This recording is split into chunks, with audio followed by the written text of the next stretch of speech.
Dans une vidéo récente sur Science Étonnante, David et Thibaut se sont demandé si une simulation des neurones humains par 100 millions d'êtres humains qui s'échangent des signaux en Corée du Sud pouvait faire émerger une conscience. Alors, le problème de la conscience, c'est compliqué, notamment parce que ça éveille l'hooliganisme en nous.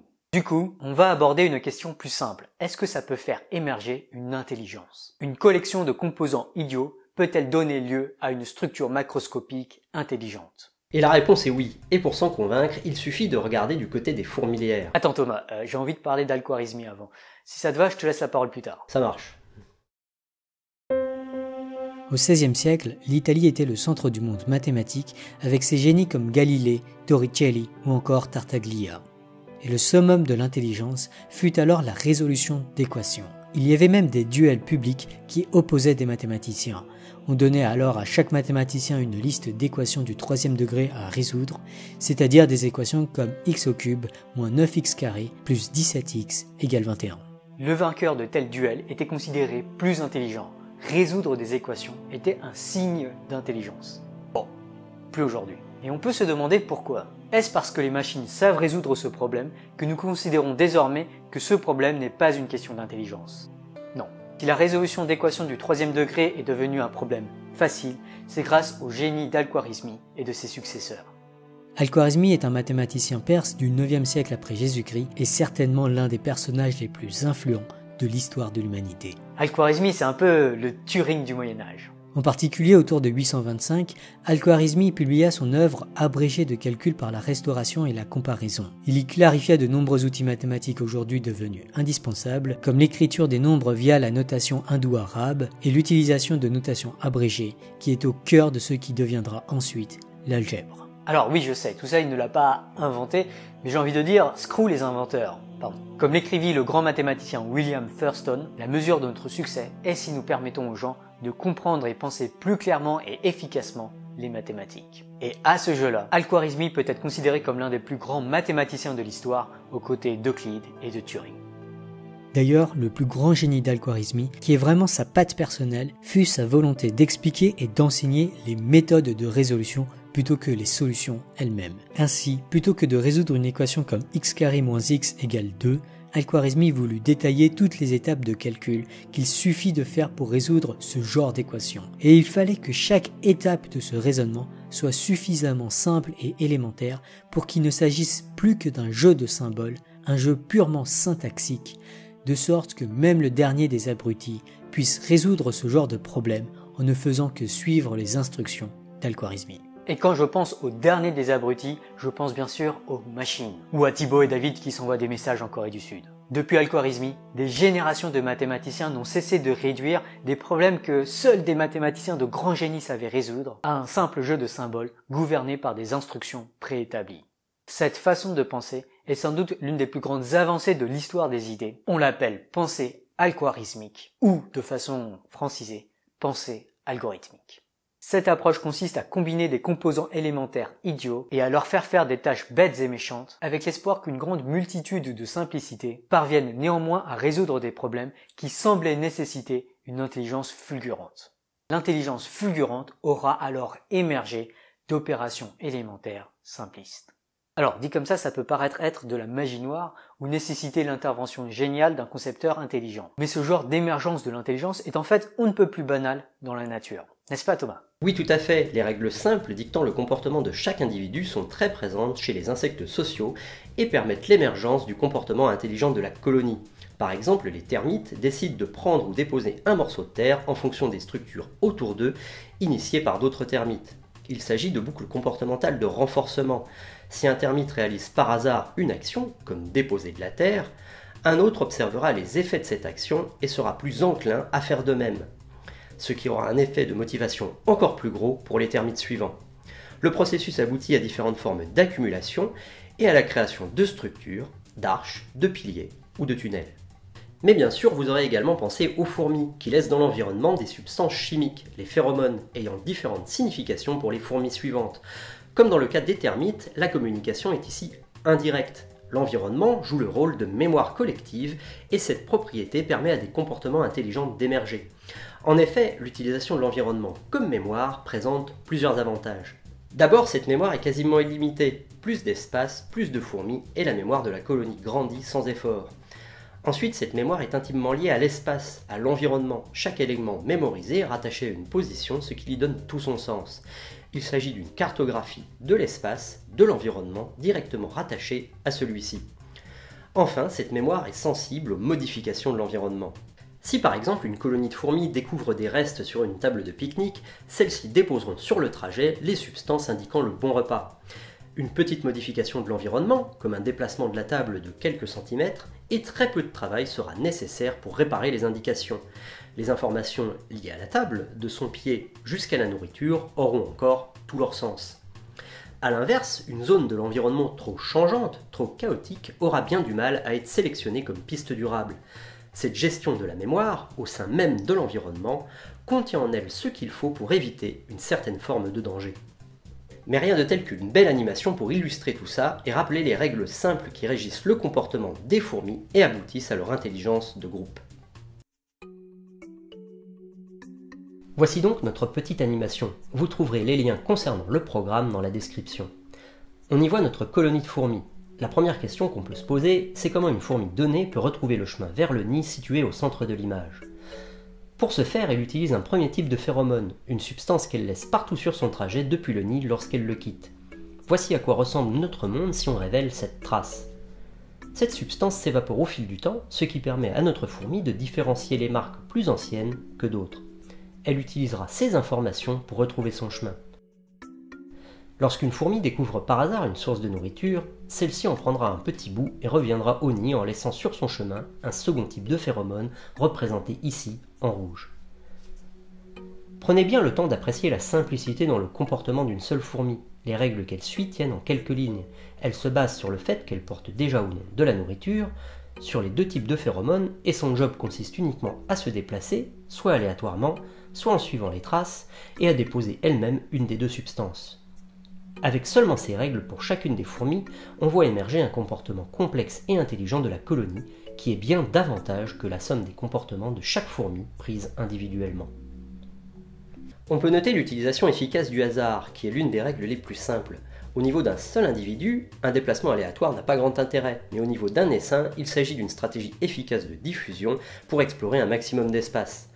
En dehors du rôle de cartographie des phéromones, comme par exemple indiquer le chemin menant à une source de nourriture, le mécanisme peut aussi très facilement sélectionner les chemins les plus courts.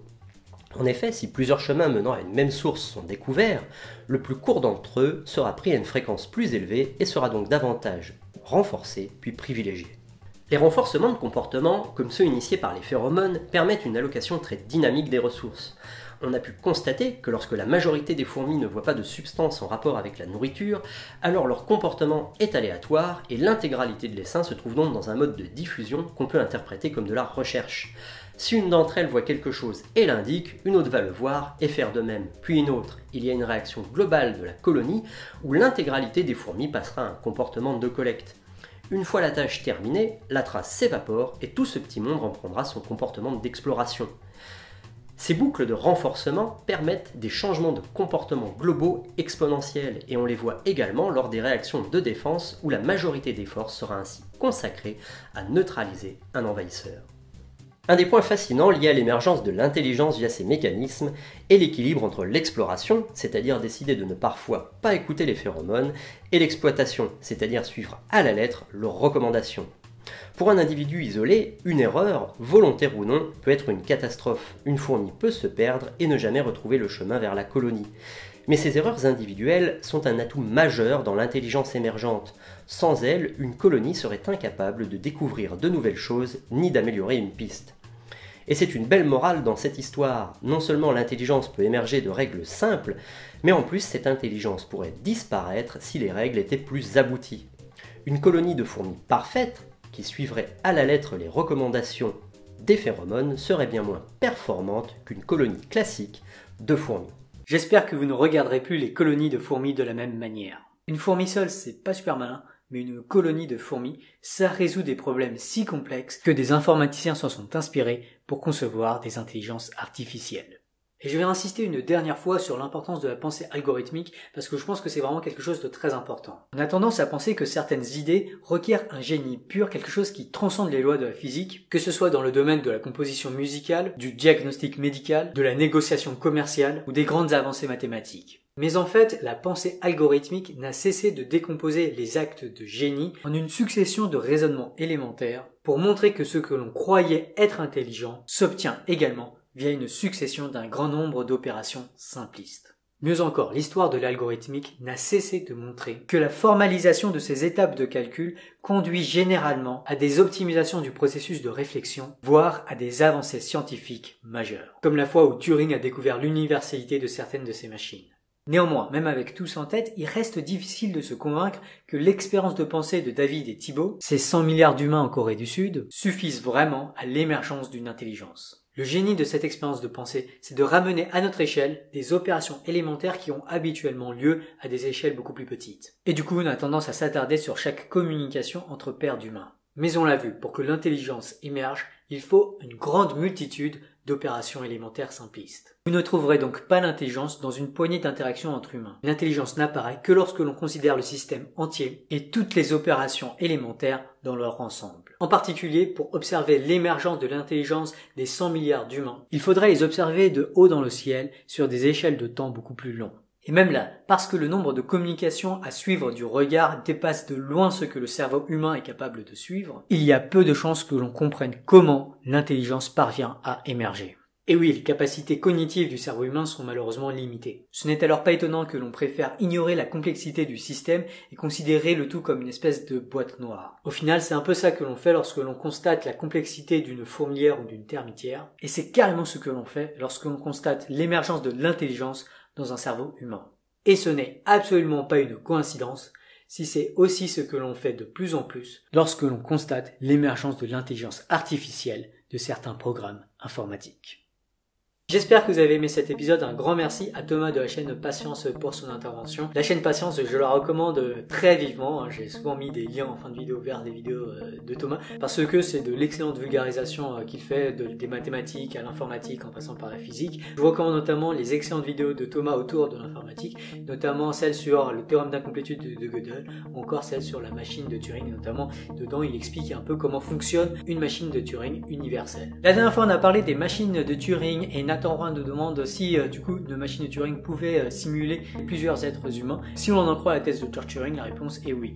Et j'aimerais aussi ajouter que même si l'on ne croit pas en la thèse de Church-Turing, ça n'empêche pas de dire qu'un être humain est très probablement approximativement simulable par une machine de Turing, en tout cas suffisamment simulable pour qu'elle devienne indiscernable d'un être humain. En tout cas, sur la simulation d'êtres humains, Benoît-Pierre Demaine conseille la vidéo de Dirty Biology notamment, où il parle notamment des enfers numériques et tout ça, est pas mal lié à plusieurs épisodes de Black Mirror que je vous conseille aussi vivement. Vous avez été nombreux à questionner le statut physique que je donne à la thèse de Church-Turing, et j'ai l'impression qu'il y a un petit peu une injustice dans la manière dont vous traitez la thèse de Church-Turing, notamment par opposition à certaines lois, comme la première loi de la thermodynamique et la seconde loi de la thermodynamique, qui disent que l'énergie est conservée, en tout cas localement, et que l'entropie augmente nécessairement. Je suspecte notamment le fait que parce que la thèse de Church-Turing a été introduite par des informaticiens, elle n'a pas le même statut physique que si elle avait été introduite par des physiciens. Mais en fait, si on prend ces trois lois, la thèse de Church-Turing, la première loi de la thermodynamique et la seconde loi de la thermodynamique, on peut les traiter selon le même angle épistémologique. En particulier pour les fans de Popper, ces trois lois sont parfaitement réfutables. Et non seulement elles sont réfutables, en plus de cela, la réfutation de n'importe laquelle de ces lois a des conséquences sociétales majeures. Si vous êtes capable de concevoir une machine qui produit de l'énergie à partir de rien, ou qui est capable de réduire l'entropie d'un système physique, les applications sont énormes puisqu'en gros, vous seriez en train de résoudre le problème de l'énergie, du réchauffement climatique et tout ça. De même manière, si vous êtes capable de concevoir une machine qui effectue des calculs qu'aucune machine de Turing n'est capable de faire, ce serait une révolution dans le monde de l'informatique, de la technologie de l'information. Il y a des milliards, voire des millions de milliards de dollars en jeu. Ce que je veux dire par là, c'est que c'est pas juste des postulats qui, voilà, sont peut-être vrais ou ça va être fausses, on s'en fout un petit peu. Non, pas du tout. Si jamais une de ces lois est fausse, et si vous arrivez à prouver qu'elle est fausse avec une construction d'une machine physique qui viole l'une de ces trois lois, vous résolvez un problème majeur de la société et vous devenez immédiatement multimilliardaire. Les incentives pour montrer que ces lois sont fausses sont énormes. Et c'est le fait que ces incentives sont si énormes et que personne n'a réussi à construire de telles machines qui me conduit à considérer que ces 3 lois sont très crédibles, beaucoup plus crédibles que la relativité générale ou je sais pas trop quoi. Parce que si vous violez une certaine loi de la mécanique quantique demain, je suis pas sûr qu'elle aura une conséquence sociétale quelconque. Alors Romain Lepage insiste sur le fait que selon lui, la seconde loi de la thermodynamique est plus crédible que la thèse de George-Turing. Et j'aurais tendance à plus ou moins le rejoindre en fait. Il m'a un petit peu menti dans la vidéo précédente. Je pense que j'ai finalement peut-être plus confiance au final en la seconde loi de la thermodynamique qu'en la thèse de George-Turing. Mais voilà, c'est numéro 1, numéro 2, puis le reste est beaucoup moins crédible à mes yeux. D'ailleurs, une citation de Einstein qui disait un peu ça, qui disait qu'en gros, la seconde loi de la thermodynamique, elle restera vraie bien des années, bien des siècles après que la relativité générale aura été rejetée. Comme le fait remarquer Romain Lepage, dans les 2 cas, il s'agit d'une question d'information. Et je pense que c'est vraiment quelque chose de fondamental. En fait, je pense que la notion la plus fondamentale de l'univers, c'est pas l'énergie, c'est pas la vitesse, c'est pas la position, c'est pas l'espace, c'est pas le temps. Peut-être que le concept le plus fondamental, c'est peut-être plutôt l'information.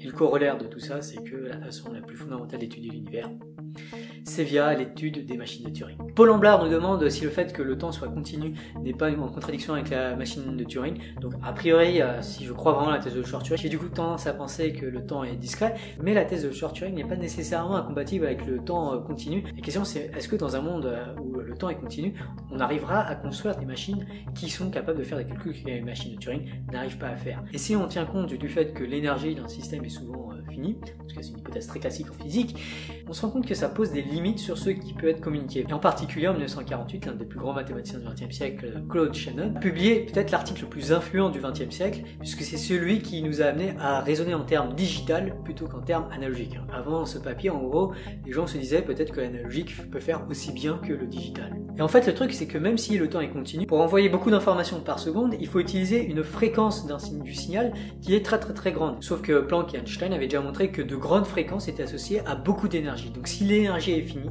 il y a une quantité finie aussi d'informations qu'on peut envoyer par seconde en tout cas à travers un canal de communication. Et en fait, ce que montre Shannon, c'est que tout canal de communication a une capacité de communication qui est bornée, qui est limitée. Or, pour pouvoir effectuer les calculs, même à l'intérieur d'un microprocesseur, il est indispensable de communiquer des informations. Et si les capacités de communication sont limitées, alors la vitesse de calcul va être aussi limitée, non pas parce que le temps est discret, mais parce que l'énergie est finie. Nat2021 nous demande si la thèse de George Turing implique le fait que l'univers est déterministe. Alors si on prend stricto sensu, oui.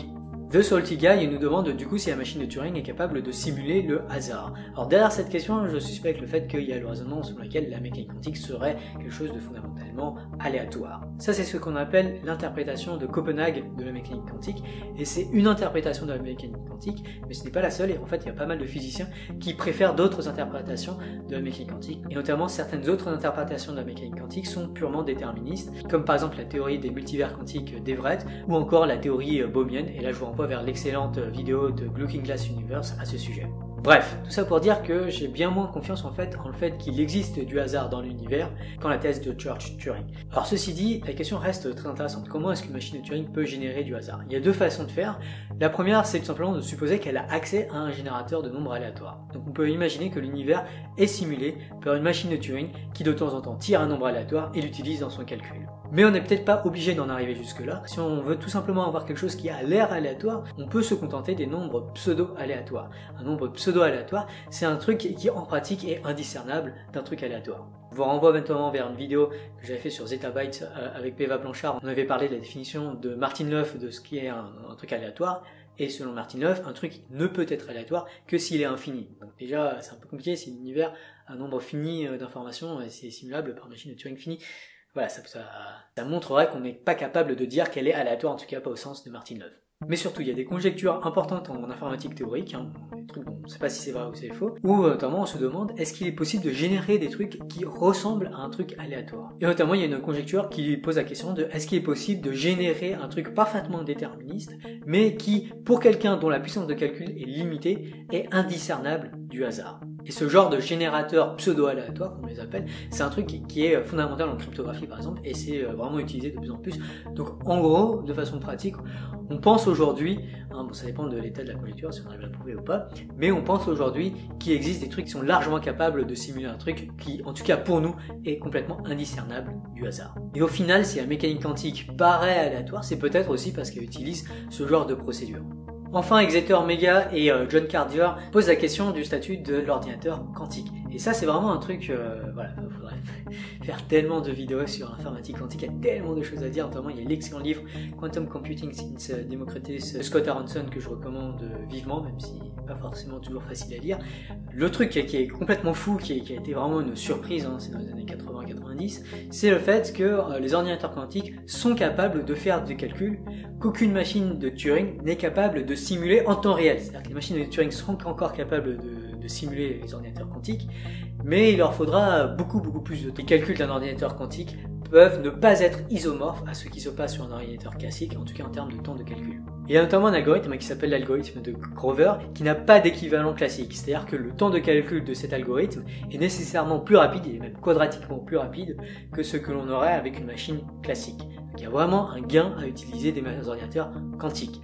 Cependant, on peut se demander si ce gain est vraiment nécessairement important, parce qu'une progression quadratique, c'est bien, mais c'est pas révolutionnaire. La grande question qui se pose, c'est est-ce qu'il peut y avoir des gains vraiment significatifs à passer de l'ordinateur classique à l'ordinateur quantique? En informatique, quand on dit significatif, on sous-entend en fait exponentiel. Est-ce qu'il y a des trucs qu'on peut faire avec un ordinateur classique en temps raisonnable, et qu'on ne peut pas faire avec un ordinateur classique, si ce n'est en utilisant un temps exponentiel? Et aujourd'hui, on pense que la réponse est oui, enfin beaucoup d'informaticiens pensent que la réponse est oui, qu'il y a quelques problèmes, mais alors il n'y en a pas énormément, mais c'est une poignée de problèmes qui sont souvent reliés à la cryptographie, donc ça a des conséquences pratiques très importantes, mais c'est juste une poignée de problèmes dont on sait que l'ordinateur quantique est capable de résoudre efficacement, mais dont on pense que l'ordinateur classique n'est pas capable, en tout cas on ne sait pas, c'est encore une question ouverte. En fait, cette question est peut-être formalisée en la question est-ce que BQP est égal à P? Bon, aujourd'hui, on ne connaît pas du tout la réponse à cette question, c'est un truc qui dépasse très largement ce qu'on sait faire pour l'instant en informatique théorique. Mais on a tendance à penser que la réponse est non, que BQP est en fait strictement plus grand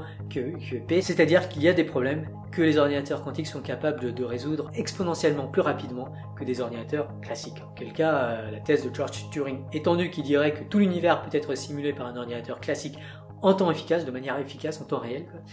Bon, à ce moment-là, cette thèse serait fausse. Cependant, on a alors immédiatement une variante de la thèse de Church-Turing qui est plus adaptée au monde quantique, qui s'appelle tout bêtement la thèse de Church-Turing quantique. Et ça, aujourd'hui, il y a beaucoup d'informaticiens qui pensent que la réponse est oui, la thèse de Church-Turing quantique est vraie, c'est-à-dire que tout l'univers peut être simulé par une machine de Turing quantique, ou par un ordinateur quantique. Bref, il y aurait énormément plus de choses à dire sur tous ces sujets, des trucs passionnants sur ce qu'on appelle la théorie de la complexité. Malheureusement, vous avez choisi de parler d'IA et pas d'algorithmique. Du coup, je vais être obligé de laisser un peu tout ça de côté et de ne parler que d'intelligence artificielle. Hey, j'espère que vous avez aimé cette vidéo, notamment sur l'émergence de l'intelligence dans la nature, qui est quelque chose en fait extrêmement commun. La prochaine fois, on va parler de la logique. On a tendance à penser que l'intelligence est très liée à la logique, voire qu'il suffit d'être logique pour être intelligent. Bien, dans la prochaine vidéo, on va voir que cet argument, il ne tient en fait pas du tout la route, et que la logique ne suffit pas à l'intelligence. Et je vais notamment utiliser des notions d'informatique théorique pour vous en convaincre. Si vous avez aimé cette vidéo, pensez à la liker, à la commenter, à la partager pour ne pas manquer des futurs épisodes. Merci aux tipeurs pour leur nom et j'espère que vous serez là la prochaine fois. Nous avons 100 milliards de neurones, figurez-vous. Maintenant, imaginez qu'on réunisse 100 milliards d'êtres humains. Ça peut sembler énorme, mais en fait, en mettant juste un être humain par mètre carré, ça tiendrait en Corée du Sud. Et supposez qu'on fasse agir ces 100 milliards d'êtres humains les uns avec les autres de la même façon que des neurones. Par exemple, chacun serait muni d'un appareil qui lui permet de recevoir un signal et d'en émettre à d'autres, de la même façon que des neurones peuvent être activés par d'autres neurones et transmettre cette activation à d'autres. Ce système formé de 100 milliards d'êtres humains réaliserait à une autre échelle exactement la même fonction que mon cerveau maintenant. Mais dira-t-on que ce système a une pensée, qu'il a une véritable conscience semblable, voire identique à ma conscience? Et aussi, comme il est possible de simuler un transistor électrique avec juste de l'eau et puis un système de vannes, de pompes et de bassines, on pourrait imaginer un système hydraulique gigantesque qui reproduirait le fonctionnement d'un ordinateur simulant une conscience. Et du coup, un énorme ensemble de bassines et de pompes serait conscient comme toi. The simple set of rules is so elegant that a colony's many operations emerge as a consequence.